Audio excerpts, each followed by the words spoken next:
اعوذ باللہ من الشیطان الرجیم بسم اللہ الرحمن الرحیم اللہم صلی علی سیدنا و مولانا محمد معدن الجود والکرم آلہ وصحبہ وبارک وسلم۔ السلام علیکم ورحمۃ اللہ وبرکاتہ۔ میں ہوں محمد انیس صبا اور آپ دیکھ رہے ہیں پروگرام اسلام ظلمت سے روشنی کا سفر۔ ناظرین، آج جو ہم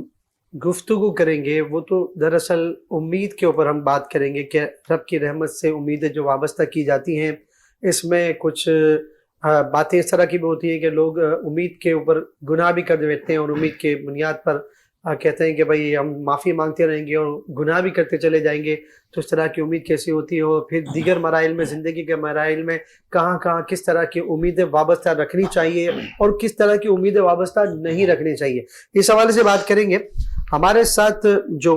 اسکالر ہمیشہ ہمارے ساتھ ہوتے ہیں، حافظ ثاقب صاحب ہمارے ساتھ موجود ہیں، ان کو خوش آمدید کہتے ہیں۔ السلام علیکم۔ وعلیکم السلام ورحمۃ اللہ۔ ان کے ساتھ ہمارے ساتھ جو ثناء موجود ہیں، سید سجاد صاحب، ان کو خوش آمدید کہتے ہیں۔ السلام علیکم۔ وعلیکم السلام۔ اچھا ناظرین، ہم بات کریں گے جہاں امید کے حوالے سے بات کریں گے، لیکن آج کل جو سب سے زیادہ وائرل جو کلپ ہوا ہے وہ ایک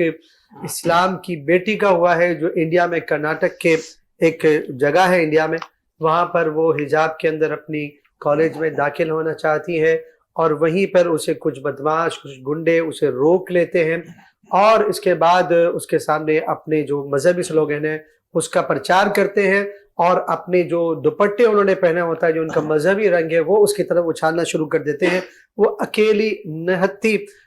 لڑکی ہے، اسلام کی بیٹی ہے، اور وہ ان کے سامنے جب نعرہ تکبیر بلند کرتی ہے تو وہ پھر پتہ نہیں کہاں چلے جاتے ہیں۔ اللہ تعالیٰ نے تکبیر میں اتنی بڑی طاقت رکھی ہوئی ہے۔ بات یہ نہیں ہے کہ وہ لڑکی مسکان تھی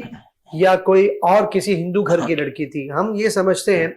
کہ لڑکیاں ہوں، بہنیں ہوں، بیٹیاں ہوں، سب کی سانجھی ہوا کرتی ہیں، اور یہ اسلام ہو یا کوئی بھی مہذب جگہ ہو، وہ اس بات کی اجازت نہیں دیتا کہ نہتے لڑکی پہ اس طریقے سے ظلم کیا جائے، چاہے جائے کہ اس کا فنڈامنٹل رائٹ ہے اکارڈنگ ٹو دی انڈیا کے جو کانسٹیٹیوٹ ہے، اس کے حساب سے کہ ہر ایک کو وہاں پر آزادی ہے کہ اپنے مذہب کا پرچار کر سکتا ہے، اس پہ عمل کر سکتا ہے۔ تو وہ جب کلاس روم میں جا رہی تھی، اس کے پہلے کا جو سفر ہے وہ نقاب پہن کے کر رہی تھی، اور اسی پہ اس کے ساتھ پوری دنیا نے دیکھا ہے، اور کوئی ایسا میڈیا چینل نہیں ہوگا جس نے اس کے حوالے سے بات نہ کی ہو۔ تو اس حوالے سے ہم ضمن ان سے بات کریں گے۔ صرف اتنی عرض کرنا ہوں کہ جس کریج کے ساتھ وہ لڑکی ان کے سامنے کھڑی ہو گئی، اور اس کے بعد کے انٹرویوز میں اس نے کہا کہ میں اکیلی نہیں ہوں، میرے ساتھ پورے ہندوستان کی